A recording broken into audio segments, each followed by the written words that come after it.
Sergio. Justin Thomas, PGA champion. Touchdown, Alabama.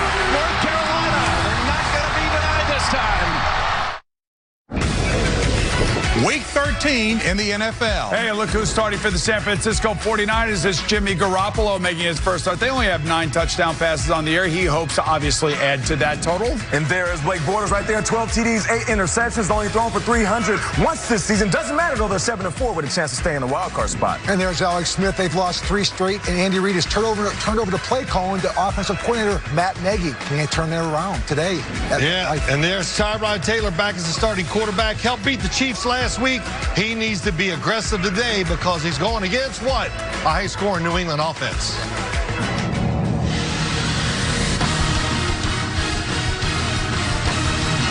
Stand by to move right. Ready, 1, take 1.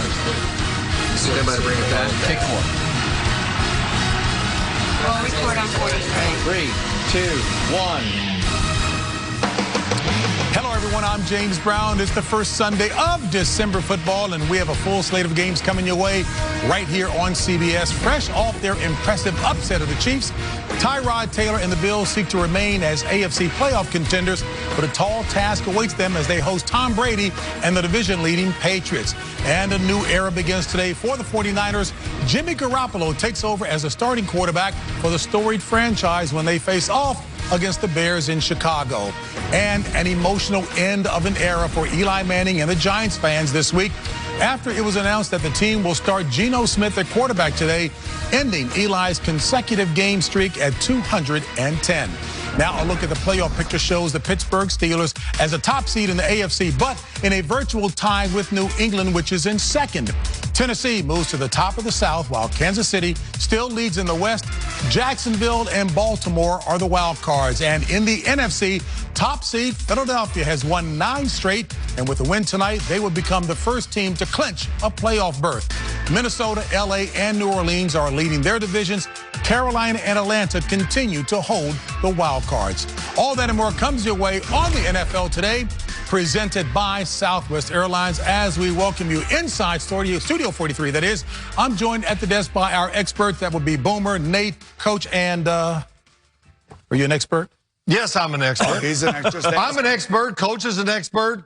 Nate, Boomer, they're eye candy, man. That's what Some interesting NFC matchups today, one of which is headlined by Case Keenum and the Vikings. Yeah, you're looking forward to this game. I think one of the better games of the football in football today. Mike Zimmer, I got some questions for him or some advice. Don't let Julio Jones run down the field and catch 12 passes for 253 yards and 2 touchdowns. Double teaming. And for the Minnesota Vikings, know this. Atlanta's a fast-starting football team, especially on the offensive side. The plays they have planned, they're looking to be aggressive. Go down the field. You got to be ready for that. And for this Atlanta defense that Minnesota's facing, this is the fastest defense in the NFL. I don't care what they look like on film. When you see him in person, you're going to be surprised, so it takes a while to get used to that speed. Julio is an athletic freak. They don't allow him. He takes it. Tampa allowed him to. And Atlanta cannot lose, because you talk about the other game in this NFC South division. It's going to be the Carolina Panthers visiting the New Orleans Saints. I mean, you think about the Carolina Panthers, they've won 4 straight, kind of quietly under the radar. Yeah. Cam Newton, 7 touchdowns, only 1 interception. Going back against a New Orleans team that gets both their corners back. They had won 8 straight, lost last week to the Rams. But now the question I have, the matchup I have, is can a number 3 rushing offense, the New Orleans Saints, going against a number 3 rushing defense, the Carolina Panthers? 5 of the last 6 division games will be played by the New Orleans Saints. This division, NFC South, will be won in December. I got a big game for you. Philly and Seattle. Carson was playing unbelievable. 28 touchdowns, 5 interceptions. He's been passing every single test seamlessly this year, and now he's going up against a team in a stadium that's one of the toughest places to play. So this is going to be a test that he might not be ready for, kind of like that test you had sophomore year that you failed. Yeah, exactly. Well, okay, whatever. I will say this about the NFC South. Everything's going to run through the NFC South. Good news for Green Bay and Dallas fans and Arizona fans to some extent. If they can just win these games that are coming up on their schedule, Green Bay will get Aaron Rodgers back in 2 weeks. That's after playing Tampa and Cleveland. Zeke comes back after they have to play the Giants and another bad team in there, whatever it is. All I can tell you is those teams two teams are still very much in the mix for a wild card. All right, Boomer, so let's kick things off on our early game matchups on the NFL today. Right now, we begin in Orchard Park, where our colleague Tony Romo will be calling the Patriots-Bills matchup. And the question is, how do the Bills beat the Patriots and keep their playoff hopes alive? Mr. Romo. Well, the first thing you have to do is you have to run the football. Keep Tom Brady on the sideline, and the way to do that is control the line of scrimmage. Really, the one weakness you can get with New England is yards per carry. They give up the most in the NFL, and that could play to Buffalo's advantage today if they have a good scheme coming in. Hey, Tony, you know it all too well. The conversation that dominated the talk all week long, the benching of Eli Manning. Your thoughts? Yeah, I didn't love the way it went down. I thought they didn't handle it the right way. I felt like, you know, with Coach McAdoo, and he's there, he wasn't around when Eli brought those 2 championships. So he's coming in thinking Eli's like every other player, and we just move on and we do this. There's emotions involved. He's been there a long time and brought a lot of great memories and emotions to a lot of people. We like to think the head coach is removed from emotions, but the organization isn't, the people in that building aren't, and the fans aren't. And I feel like it just could have been handled differently. I feel like what you do is you call Eli in and you say, hey, I got to get some of these young guys some reps. We got to evaluate these guys. You know, I don't know exactly how to do this, but what do you think here? And you just go through it. And Eli would have been the first one to be like, you know what, you got to play them and do. But the way that you do it, and you tell them, hey, we're going to play to keep the streak alive for a half, and that's not what Eli Manning's about. He's about playing football, winning games, and competing. And I just thought the coach didn't manage it the right way. I second those thoughts, and we're going to get into a deeper conversation about that here as well, too. But fellow Eastern Illinois alum Jimmy Garoppolo will make his first start with the Niners. The sample size is short, if you will, but take a look at that. There's Romo on one side, there's Garoppolo. But the question is, do you think he'll be a productive quarterback in Kyle Shanahan's system? Oh, absolutely. I expect him to actually be very productive in this system. Now, they're not as talented yet. They're building something there. It's going to take a little bit of time, but you'll see some mild success here pretty quickly, and you'll see whether they win or lose, we'll see, you know, over the next 5 or 6 games, but you're going to see them have a little bit of success on offense, and, you know, there's a chance that he comes out and catches fire here in the next 2-3 weeks, because this system is outstanding. Kyle Shanahan's one of the top 2 or 3 coordinators in the National Football League, and I think Jimmy's in a great position to be successful. Hey, Tony, thank you for your candid insight, and of course, we're looking forward to your call of the game today with Jim Nantz. Thank you, buddy. Thanks, guys. All right, folks, let's go inside the numbers. You know, since 2000, Bill Belichick has the most wins as a head coach in Orchard Park. That will be 15, which is more than any of the Bills head coaches in that time. Boom, A. Well, I got to tell you, not just him, but Tom Brady has owned the Buffalo Bills. He's actually beaten them 26 times. If he wins today, it will be 27. That would actually eclipse Brett Favre's, dominance over the Lions. And when you take a look at him in December, he's 54-10. He's got an .844 win percentage. They've won 13 straight games on the road. Brady in his last 5 games against the Buffalo Bills, and there's Sean McDermott, the head coach of the Bills. He's 5-0, thrown 16 touchdowns and 1 interception. Bottom line is McDermott is rebuilding the Bills. Bill Belichick is building the Patriots to go back to the Super Bowl. There is a big difference in talent and structure, and there's Tyrod Taylor, played great last week against the Bills. If he turns the ball over, this is a blowout for the New England Patriots. Hey, Boom, so the Jags are looking to rebound from a tough loss last week to Arizona as they host the Colts today. Yeah, and Boom, you just mentioned talent and structure. How about Blake Bortles right here? He's 32nd in the league in the NFL in his completion percentage, so he's going to need to make some plays, and also a guy that he's going to look forward to getting the ball is those wide receivers, and there's Dede Westbrook right there, who was the preseason leader in the NFL last week. 6 targets, 41 of those were yards that he had in the air. And there's a guy right there, Leonard Fournette, who was an absolute monster. Their last game versus the Colts, Fournette wasn't even on the field. That was the T.J. Yeldon game where he had 9 carries for $122. So the question is, that defense, can they go out there and bring pressure and surround Brissett? And offensively, if they force Blake Bortles to throw the ball, will he be able to throw them into the game instead of throwing them out of the game? All right, hey, Nate, the Texans and the Titans meet in the other AFC South matchup with Tennessee now leading the division. Yeah, and there you see Derrick Henry. He's one of the 1-2 punch with DeMarco Murray. They were the running backs. And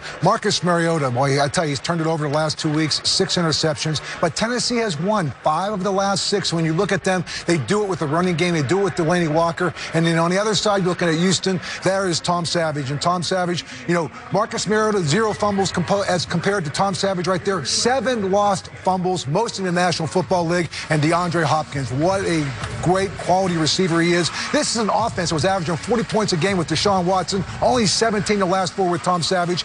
Can the Tennessee Titans stay in first place and get that win today? All right, Coach. And the Chiefs come into East Rutherford having lost 5 of their last 6. The question is, will their fortunes change against the Jets? Well, we'll find out. Alex Smith warming up. Listen to the Jets. They're 4-7, but they've been competitive in every single game. No tanking, which everybody thought they were going to do. Josh McCown has been very solid. 17 touchdowns, 8 interceptions. They got a rookie free agent from 2016, Robbie Anderson, 714 yards he has so far this year. The Kansas City defense, very disappointing this year. Jarrell Revis, can he help him out covering people down the field? I don't know. That's going to be tough because they have a hard time stopping the run. I'll say this to Andy Reid. Bill Cowher, I'm coaching again. I know you are. Let's go back to being physical. Run the football. That's who you are. And when you run the football, what does that do? It sets up all those deceptive plays you have, the screens, the reverses, the shovel passes. It makes them much more effective. And Andy turned over to play calling today to his offensive coordinator, which is a sign. Be interesting. You know what? There's only so many shovel passes you can throw. And if you have a guy like by the name of Brandon Cooks, throw him the football. That's exactly what Tom Brady's been doing the last few weeks. He's finally feeling comfortable in the New England Patriot offense, which means danger for everybody else that's playing them. Whoa, Andy, I can't. Coming up on the NFL Today. The Giants' decision to bench Eli Manning this week was not a popular one. And like most New Yorkers, Big Blues fans weren't afraid to share their true feelings. Blues for Eli.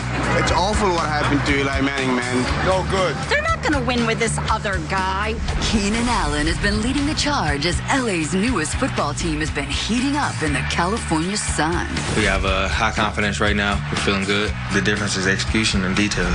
The Chiefs are in a free fall and in danger of losing their lead in the AFC West. The guys will tell you what they think is going wrong in KC. All that and more when the NFL Today returns. The NFL Today on CBS Sports is presented by Southwest Airlines. Low fares, no hidden fees. That's transparency. So the Patriots' 5-time Super Bowl winning quarterback Tom Brady getting ready to face the Bills. Brady, of course, leads the league in passing yards, second overall in touchdown passes with 26. And speaking of Super Bowl winning quarterbacks, it's been a pretty tough week for Giants quarterback Eli Manning, and that takes us inside the pregame HQ delivered by Domino's. And one of the biggest upsets in NFL history, the Giants have won Super Bowl 42. It's the house that Peyton built, but it's Eli who wins the Super Bowl in Indianapolis. Giants are going to fall to 2-9 in what is just a completely lost season. This week, Geno's going to start the game, play the game, and Eli will be number 2.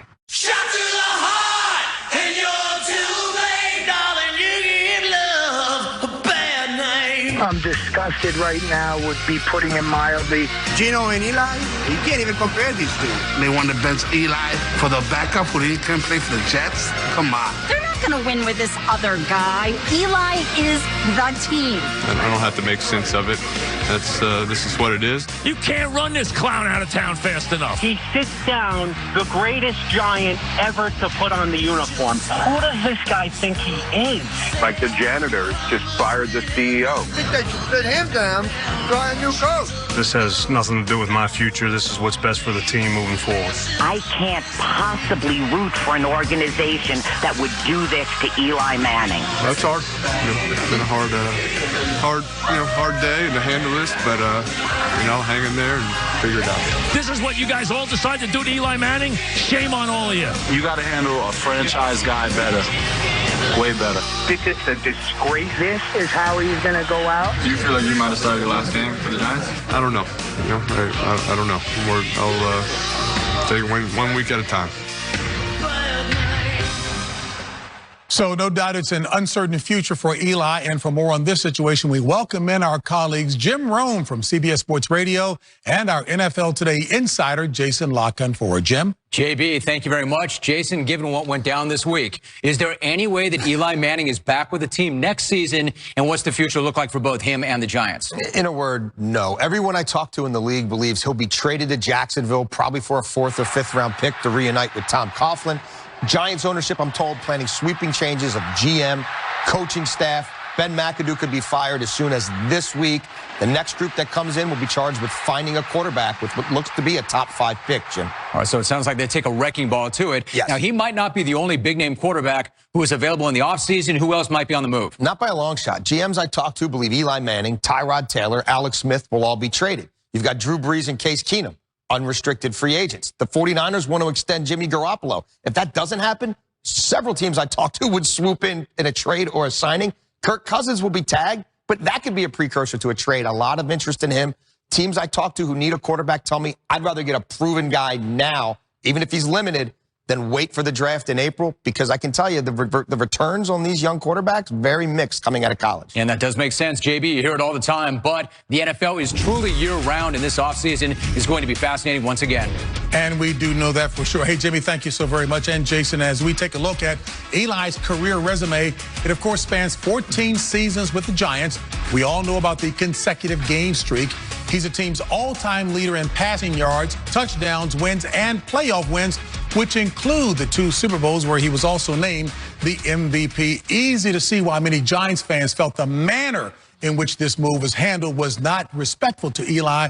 As a former Giants fan, and player, great, I go to Phil Simms. But the fact of the matter is it starts at the top. Most people aren't feeling sorry because everybody diminishes in talent, but the manner in which it was handled. Yeah, listen, of course, we all know the Giants have unbelievable respect for Eli Manning. I hear it even in town, Boomer, we're always around. All the fans do because of what he's done for the franchise, winning the Super Bowls, the MVP, and just the way he's handled himself. But the Giants, they went to him and they had a plan. And the plan was if the game gets out of hand, if, we're losing by a lot or whatever, we might play the other quarterbacks. Okay, that was the thought. But when the message got relayed to Eli Manning was, you're going to play the first half and then we're going to play the other 2 quarterbacks. Now, if you're Eli Manning, really there's no scenario you're going to tell him about taking him out of the game that he's going to agree with. And he shouldn't because of who he is, and not many quarterbacks would do that. So the chain of command, as it came down, the story changed, and it came to this, and Eli Manning says, look, I want no part of that, and that's where we are now. Yeah, I don't blame him for doing that either. And if they do fire Ben McAdoo after tonight's game in Oakland, to me it's a mercy firing because they don't want to stick him out there at MetLife Stadium 3 out of their last 4 games. That would be very ugly. Matter of fact, Eli over the last 80 games as a starting quarterback is 34-46. I think this has been coming for a while. This has been building, but there's no question they are going to make sweeping changes. Here's my next question. Yeah. And I know you're not opting for I'm not trying to get your resume to be the next head coach of the Giants. I just need to ask you this question because you're the only head coach here and you've been through this. If you are the new head coach of the New York Giants and you're coming there is a ginormous question that you have to ask yourself. Number one, who is your quarterback? And if it is a young quarterback that you're going to draft, does Odell Beckham Jr. fit with the New York Giants? You know what, Boom, let me just say this. First, Eli Manning was never a good fit in this offense, and Ben McAdoo never really tried to adapt this offense to fit around the strengths of Eli Manning. Was this the manner with which he was released? I felt if John Mara had a chance to do it over, he'd do a redo because I think he didn't realize the backlash that took place. And right now, every time that you see Ben McAdoo in front, he seems awkward and insensitive. So I would just say this, a head coach and a GM will come in, okay? And you have, no question, they got to come in and think together because you know what you have is you have a losing culture. You have 4 of the last 5 years, you have losing records. And to change a losing culture, a head coach and GM have to think alike and bring players into that locker room that have the same core values that you have. Having said that, you have 2 big decisions of the 2 most important players on your team, Eli Manning and Odell Beckham Jr. Eli Manning, he's a descending player. But what he brings to you is I would go to him and I would say, would you be a part of a succession plan? We're going to draft a quarterback, but I would like to have you groom this quarterback and help us transition into the next phase of the Giant career going forward. And for Odell Beckham Jr., what you have is an ascending player that has another set of issues. And so my question is to the Giants. In the decision you make moving forward, that locker room and the players you bring into it, if you want to change a losing culture, make sure the core values are there, and what they do with those 2 players will speak volumes about who they are. Well said, Coach. And when you take the job, I'll be your wide receivers coach. But all jokes aside, I know you're not going to take that job. Going on. You're not going anywhere. Yeah, I'm not going anywhere. Now, listen, here's the thing. I'm tired of everybody talking about the message being lost from front office to the head coach and to Eli. And I don't want to hear about how things are getting lost in translation. I mean, are you Ben McAdoo or are you Bill Murray? Let's stick to what's going on. If you have a communication problem, you need to go in and sit down with your quarterback. And everybody's talking about Eli and what he brought to the table and even his record over the last handful of years. That's perfectly fine. I know this is a production-driven league, but oftentimes it's not about production. It's not about the game. This is about respect. This is a legend. You can say what you want about him. I will not call Eli one of the greatest Giants of all time, but I will call him one of the most dependable Giants of all time. He brought 2 championships here, and championships are hard to come by, as we all know at this table. The one thing I would have wished they did, I don't care about seeing what they got in Geno, and this isn't anything against Geno. He's a friend of mine. I feel like you let Eli finish out the season. What are you playing for? Don't tell me you're looking at the quarterbacks. You know exactly what you got in that locker room. You see him every day at practice. You saw him in the preseason. Let Eli finish what he started and give him that respect. Yeah, I understand that. You know, look, there's no way they were going to handle this to put him on the bench that was going to work out. If the general manager, the head coach, and John Mara all went into a room and they talked to Eli, the only thing that was going to come out of it that was going to satisfy everybody, the fans, is that Eli, you're going to start and finish the season, and we're not worried about the backups. That's the only thing he probably would have bought into. That might not have been a bad message given where they are right now, but at the end of the day, in terms of best practices and managing people, is leave folks with their dignity. That wasn't the case here. Bottom line. All right, folks. And a reminder, Week 14 in the league kicks off with Thursday Night Football on NFL Network. It will feature an NFC South showdown between the Saints and the Falcons. In a game up in Buffalo, look at these 2 icons. That's Jim Kelly with Tom Brady. Jim Kelly fighting for his life with cancer. What an inspiration he is to all of us.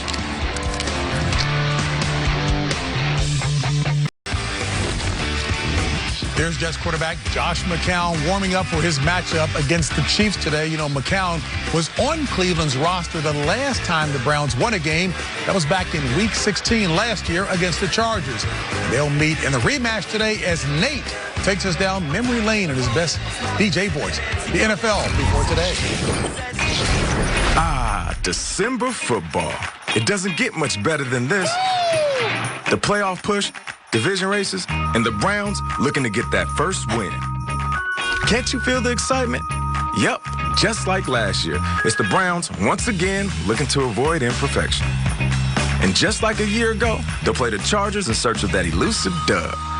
Remember last season, Week 15, Christmas Eve? Who can forget that Christmas miracle? Lambeau's kick is no good. The Cleveland Browns have won a game. It's a Christmas miracle. It's proof that Santa Claus does exist. You don't want to say it was like our Super Bowl, but it really was. I mean, this was the biggest game of our year. Well, looks like we have a Super Bowl rematch. Could it be deja vu? We're an 0-11 football team, so yeah, I don't think they're looking for revenge per se. I guess you could say that the Browns have the Chargers right where they want them. And if you need any help, hey, yo, Cleveland, just give me a call. This jersey still fits. Where did y'all even find that clip of me in that jersey? Wow. I didn't even make the regular season, man. Number 13, too. I learned you got a long neck like Merton Hanks. That's why you're good with the I got the turtleneck. Yeah, exactly. And for more insight on some of the league's hot topics, we get it over to Jim and his views from Rome. Take it away, Jim. Thank you, JB. Browns coach Hugh Jackson just laughed when he was asked if he would start receiver Josh Gordon against the Chargers today. This guy's an athletic freak, but he's a freak who was suspended all of 2015 and 2016 for violating the league's substance abuse policy. Now, you may have forgotten about him, but in 14 games in 2013, he led the league in receiving yards while catching passes from the three-headed monster of Jason Campbell, Brandon Whedon, and Brian Hoyer, which is insane.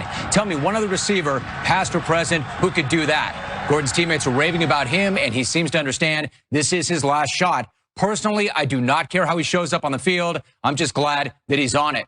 Plus, I'm here to represent Southern California and to crack everybody who clowned us for not having a team for 2 decades. Well, now we have 2, and both look like they can do some serious damage when they get to the playoffs. Everybody knows the Rams will light you up offensively, but they showed their grit and their heart in beating the Saints. And if you're in the AFC, you better hope the Chargers don't get into the playoffs, because with that explosive offense and nasty pass rush, they're the last crew that you want to see. What I'm saying is, we didn't come to take part, we came to take over this party. And not for 1 year, but for years. We will see who's laughing when the Super Bowl is Los Angeles versus Los Angeles in Los Angeles. Oh, come on, stop. You got to be kidding me. I mean, that's a little overzealous, don't you think, guys? That's a bit much. Yes. I wanted to ask Coach a serious question, but I think his smile says it all. Jim Rome taking care of business in L.A. All right, folks, we'll keep the conversation going right here, but with kickoff just half hour away,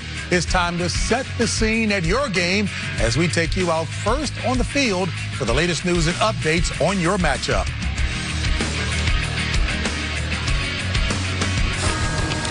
And later this afternoon, you'll see the Browns in search of their first win as they roll into L.A., the aforementioned Jim Rome's territory, to take on Phillip Rivers and the Red Hot Chargers. That comes your way 4 Eastern, 1 Pacific right here on CBS. You know, here's the thing. The Cleveland Browns bring in the worst pass offense, or the second worst pass offense in all of football. They'll get Josh Gordon back. That would be a big help for Deshaun Kaiser and Hugh Jackson. But, you just heard Jim talking about the Chargers, and I don't want to take a page out of his book, but honestly, this is one of the best pass rushing teams in football, and nobody's playing. Well, there are a few other guys that are playing, but Phillip Rivers is playing some of the best football of his career. Yeah, and there's a large population of fans that really don't know about the Cleveland Browns, and all they know about Josh Gordon is that he was suspended, he's a knucklehead. I'll tell you what, he's in the best shape of his life. For a guy who's seen greatness, witnessed greatness, Randy Moss at practice, Calvin Johnson at practice, Josh Gordon has the ball skills and awareness of Randy Moss. He has the route running ability for a big frame wide receiver as Calvin Johnson, and he plays with the power of T.O. So for the people that don't know Josh Gordon, you will get a sample size of what could be greatness. He's going to have to do the right things on and off the field moving forward, but he's a guy to keep your eye on. You're witnessing greatness every week right here. And really, when you talk about the L.A. Chargers, it's really about that defense as well. You talk about Joey Bosa and Melvin Ingram, 2 of the best pass rushing edge rushers there are in the league. And Casey Hayward has been a Pro Bowl type of year corner. And Melvin Gordon gives them something in a running game, 9 touchdowns. That's a great compliment to Phillip Rivers. Yeah, it is. Let me say this about Josh Gordon. I asked Aqib Talib, pretty good corner, right? Who's the toughest receiver you ever covered? He goes, Josh Gordon. And he told me why, and I went, wow, that was really cool. But, Anthony Lynn's done a great job with the Chargers. Gus Bradley on defense, he's got them playing right to the edge where they're out of control. And Ken Wisenhunt showing some imagination on the offensive side. Why did he do that with you, Bill? Mariota, he's going to need to use his legs with Jadeveon Clowney chasing him around all day. The NFL Today is sponsored by Verizon. Best gifts on the best network. Jersey Mike subs. Be a sub above. And by Southwest Airlines. Low fares, no hidden fees. That's transparency. Positive impact in their community. Charles Leno Jr. paid a visit to a local school last week. That is part of the team's Tailblazers program, which aims to improve reading fluency while also building comprehension skills and written expression. And that example of brilliance off the field takes us now to brilliance on the field, presented by Kay Jewelers. Keenan Allen's last 2 seasons were both cut short by injury, but now, fully healthy, the standout wide receiver is playing his best football of the season, and he's helped the Chargers turn things around after a disappointing start. Chargers fall to 0-4. Mistakes have put the Chargers in this position. We just happened to be on the wrong side of the 0-4 season. Games didn't go our way early. We just didn't execute as well as we should have been, and now we are. The difference is execution and details. We have high confidence right now. We're feeling good, and we're just trying to stay consistent. Touchdown, Chargers! We got a lot of threats, though. Hunter's on the other side, Tyrell, Travis, Gates, Melvin out the backfield. So it's hard to focus on one guy when everybody's making plays and Phil's getting it to everybody. Boom! Yeah! We make a bad play, you see he's yelling, because we don't want to mess up. That's how he is. He's our leader, and that's how we go. Keenan Allen. 2 years ago, was balling. Allen slow to get up. 8 games in, lacerated kidney. And that is not a good sign. And next season, ACL, so definitely 2 devastating injuries, but, you know, able to bounce back and rehab, everything went well. Keenan Allen finally healthy. One of the best when he's on the field. Feel great about it. Just being able to last, being durable, being able to be counted on the whole season, and you know, just being able to fight down the stretch. Reception made. Keenan Allen breaks a tackle. Being agile, making people miss. Cuts inside. That's where I excel at. What an effort. I ain't just gonna outrun you. Allen weaves past them all. Got moves. That's it. Touchdown, Chargers. Nah, I don't set goals. I just try to go out there, do my thing. And you know, the LA Chargers, they've won 5 of their last 7. Only 1 game behind the Kansas City Chiefs in the AFC West. And Keenan Allen, the last 2 weeks, over 300 yards. The general of this offense, Phil, having a pretty good year, Phillip Rivers. Phillip Rivers, let me show you a couple plays. This is advanced quarterback play. Top of the screen, it's a corner route. It's well covered. Phillip Rivers throws to the back shoulder where the defender can't get there. This is only a veteran quarterback with success can do that. Throws him open, right? He throws him open. Then they have deception. Fake reverse, fake run. Oh, the defense looks at the quarterback. They come up. Hunter Henry goes behind. This is what you need. All the basic concepts, and then you can fool them with deception. They did that time. You know, they always had Darren Sproles, Danny Woodhead, Phillip Rivers. Now has another guy, Austin Eckler. Right there you can see he's a receiver, back type of player. You can see him outside right now. Linebackers can't cover him, and when you put him in the backfield, he is a great compliment to Melvin Gordon, a power runner. But you know what? Austin Eckler is also power. You think he stopped, don't you? No, he's not stopped here. Phil, this guy can finish runs. He finishes by moving forward, breaking tackles. He's a little fire plug in the backfield. And you think about Austin Eckler. He was a free agent. And you know where he came from? Oh, this is it. You know where he came from? Western State. So Western State. Where's Western State? It is in Gunnison, Colorado. Yes. So I'm telling you, this is a special player that I'm telling you, Phillip Rivers has a lot of different guys, and you got me on that one. But you know, you're talking about the Kansas City Chiefs, San Diego, or LA Chargers are only 1 game out. But Romy, what is going on in Kansas City? The coach is feeling it. All right, so in terms of what's going on in Kansas City, I never thought that I would say this back in September, but the Chiefs have a must-win game against the New York Jets. Yes, they have a 1-game lead in the AFC West, but after crushing the Pats and firing out 5-0, they were the team to beat in the league, not the division. We were talking about them running to the Super Bowl, not crawling into the playoffs, but that was when Alex Smith was channeling Tom Brady. Now he's Tyler Palko. And the league's most explosive and innovative offense is suddenly its most anemic. Smith and Andy Reid have combined to win just 1 playoff game, and if they can't get right against the Jets, there is no reason to believe that they're going to add to that total. Boomer, let me start with you. The offense was explosive. It was innovative to start the year. Now it's none of the above. What happened to these guys? Well, it had a lot of energy. It had a lot of new faces, the Smurfs, if you will. They ran a lot of shovel passes, wide receiver screens. You can only run so much of that stuff before defenses catch up with you. The other thing I will say about about Alex Smith is the reason they drafted Patrick Mahomes is because of what you're seeing right now. There's no energy there. Now, this has always been a team that ran first, played great defense, and then play action off of that. They don't have Jamal Charles. They don't have Priest Holmes. They don't have Christian Okoye. So it falls on Alex Smith's arm and his energy and his ability to run and make plays. He's been inaccurate the last couple of weeks. This looks like a dead team walking to me. Yeah, and how do you fix that? Guys like that, Travis Kelce. Now, listen, last week, Hill, Kelce, and Hunt, they combined for 97 yards. In the beginning of the season, they were aggressive in their play calling. Andy Reid was going down the field. You've seen those 3-level throws. You got somebody deep, somebody in the intermediate area, and then you can dump it down. And you got Darrelle Revis right there. Listen, I don't know how much he's going to help that team defensively. It might help from a veteran standpoint, missing Eric Berry so early in the season. But right now, it's about that offense. If you can't go up there and put points on the board like you did and have teams on their heels instead of their toes being aggressive and attacking you, then we're going to see these guys continue to slide. It's well said, JB, and I'm going to say it one more time. They have to get right today. It is a must-win game for the Chiefs against the Jets. Wow. Boomer mentioning Christian Okoye, the Nigerian nightmare. Man, all right, folks, we'll certainly have our eye on the Chiefs as they try to fix their issues on the field today. But in the meantime, let's have a sneak peek of an all-new mini-movie from the Despicable Me 3 Blu-ray coming out this Tuesday. And welcome back to the NFL Today. Moments ago, the College Football Playoff Selection Committee released its final 4 teams to play for a chance at the national title. You heard Bill Cowher there. Number 1, Clemson, will take on number 4, Alabama in the Sugar Bowl, while number 2, Oklahoma, squares off against number 3, Georgia, in the Rose Bowl. Now, the playoff semifinals, they'll take place on New Year's Day. The winners will meet in the national championship game on January the 8th. Meanwhile, NFL players are lacing up and letting their cleats do the talking this weekend.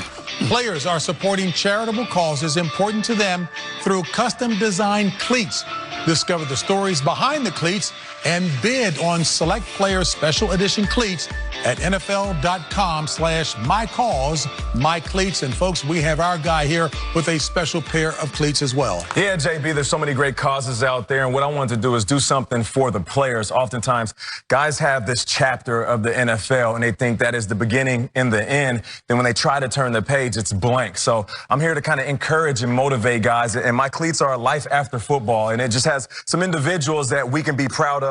You know, some guys like Michael Strahan, who we're, of course, all familiar with, Eddie George, who was a thespian, and Jerry Richardson, who was the founder and owner of the Carolina Panthers, and many more politicians and doctors. I'm standing up here with guys that live it, and I want to motivate guys that it's not the end of your life. It is actually the beginning of your life moving forward. And I'm going to give it to Boom for your foundation for a cause I know is near and dear to your heart. Thank you so much there, Nate. It is cystic fibrosis, and there are 5 guys wearing cleats in regards to CF today. And I know my son, Gunnar, who's a huge Green Bay Packer fan, saw that Devontae Adams was touched by somebody in his life. And, of course, Shaq Lawson right there with the Buffalo Bills wearing CF cleats today. So I appreciate that, Nate. Of course. Very nice. Foundation. I got you. And you can go to My Cause, My Cleats, of course, and NFL auction on Twitter and Facebook, NFL.com/auction. Nicely done, Nate. All right, folks, time now for the NFL Today picks delivered by FedEx Upset Specials, and we'll begin with Phil.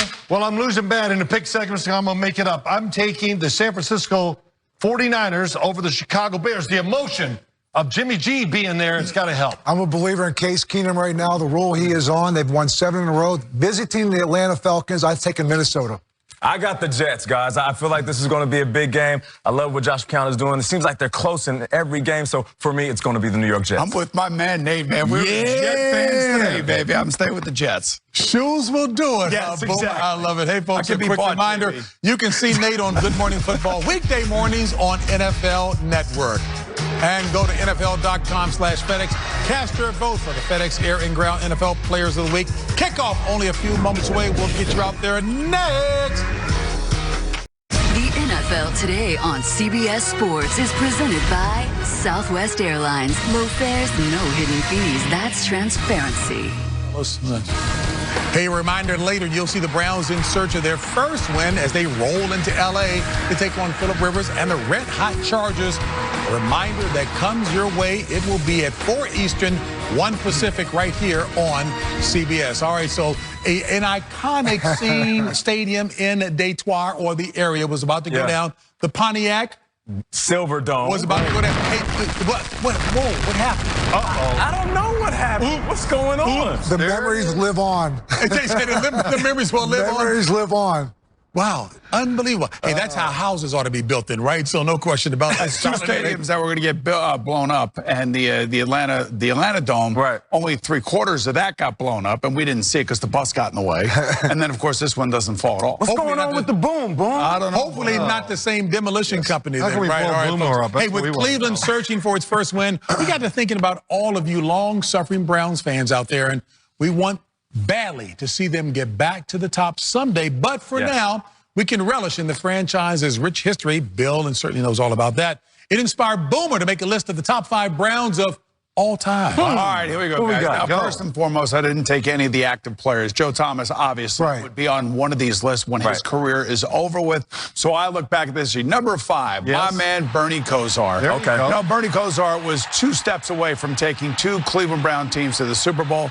Phil, you watched the drive unfold. He had nothing to do with it. He was on the sideline. You were lucky that you played the Broncos and not that team. The defense was awesome. I'm not going to disagree. That's exactly right. All right, number 4. How about Clay Matthews? 278 games this guy played. He was a pain in my neck every time we played him. He was calling out our plays on the other side of the field. And he used to yell at me, "You're running at me, Boomer, you're running at me." And I was like, yeah, we are kind of running at you. How'd you know that? So he was a great player and a great linebacker. How about Otto Graham? Graham. He could throw. One of the great quarterbacks. Paul Brown used to tell me this guy was a true leader. 10 championship games he led his teams to. He won 3 championships, I believe, in the NFL. One of the most underrated throwers of the football of all time. So Otto Graham certainly belongs on this list. 60 to 56. Number 2, Jim Brown. What? Number 2? Yes, Jim Brown, maybe the greatest football player in the history of football. At least that's what Bill Belichick calls him. He was a running back before his time. He could play today. That's how great of an athlete he was. And plus, he's from Long Island, and you guys didn't even know that. Okay. Paul Brown is the number 1 Cleveland Brown of all time. Why? He was a co-founder, the original general manager, the original coach. Hell, he was so popular, they named a team after him. And then Art Modell kicked him out. So there you have it, my top 5 Browns of all time. And I do have one honorable mention. I considered this next person for about 5 seconds. I said, come on. 5 seconds. There's the chin. Bill Cowher playing special teams for the Cleveland Browns. Please, don't even put me in the same breath as those people. I want to see that stash again, too. That was awesome. But you know what, Boom? Having played there and having coached there, and really my first indoctrination into the National Football League, it is a great list because there's so much great tradition that exists there. And Lou Groza, you guys mentioned Lou the Toe Groza. Yeah. Ozzie Newsome. Ozzie Newsome. Paul Warfield, Leroy Kelly. I mean, there's a great history. Like you said, there's nobody modern day to put on there because there's nobody right now modern day that deserves to be on there. Well, Joe Thomas. Joe Thomas does. For sure. Yeah, Otto Graham, you're right. He can really throw, and that's back when the football was about the size of a watermelon, too. So that made it tough. But Lou Groza, the toe, that's who should have been out there. Let's take a look at him. Here he is kicking the football with that big old square toe. Man, Boomer, you can relate to that body he has there. And he had that square toe. Well, I'm not going to keep going on. You know what's amazing to me? Every time I bring up a kicker and how important they are, you guys laugh at me. And now all of a sudden, I like him. I just was seeing just how you and him have a lot in common. When I think of square toe, I think of you. I think of your square head. You know what? Good that you mentioned those names like Ozzie Newsome, Warfield, and Kelly. Those were iconic players. No question about it. No, there's no question. And it's a great. It's really sad to see what's taking place up there in Cleveland. Honestly, you'd love to see them get back because of the tradition that they have, the history that exists up there, and some of the great fans that are in Cleveland. I'm telling you, the Dog Pound. It was a special place to play, a special place to coach. Love to see that city be relevant again. One of the toughest and nastiest places I ever played was Cleveland. They actually love their football regardless of what happens, and they've been suffering for so long. Hopefully they talk about a tough place, that Dog Pound, because I heard some of the old Steelers talk about being careful because there were car batteries coming out of that Dog Pound. Car batteries. By a few dog bones and batteries. Oh, man. Hey, folks, we'll see you back here at 4 Eastern, 1 Pacific on CBS. Man,